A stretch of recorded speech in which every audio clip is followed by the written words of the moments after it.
Un char d'assaut détruit. Voici ce qu'il reste de la présence russe dans ce secteur de la région de Kharkiv. Une zone où les Ukrainiens semblent avoir repris l'avantage. Plusieurs villages ont été libérés ces derniers jours, et ce grâce à une meilleure connaissance du terrain, selon ce gradé de l'armée.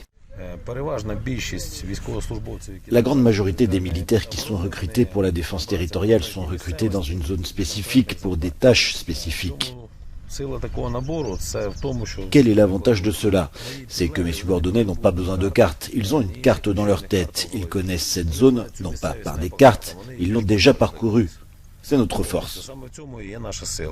Mais plus au sud-est, le long de la ligne de front dans la région du Donbass, l'artillerie russe continue à pilonner les positions ukrainiennes et a réussi à faire quelques progrès. Dans la ville de Kherson, contrôlée par les forces russes, le Kremlin tente de maquiller l'occupation en opération humanitaire. Distribution de nourriture filmée par les caméras du ministère de la Défense, alors que des responsables pro-Moscou de la ville ont dit vouloir demander le rattachement de la commune à la Russie. Le Kremlin a réagi via la voix de son porte-parole, Dmitri Peskov. Selon lui, si annexion il y a, elle devra être faite sur une base légale claire, et surtout elle devrait être demandée par les habitants de la ville. La conquête de Kherson permettrait de constituer un pont terrestre reliant la Crimée, la région séparatiste de Donetsk et le territoire russe.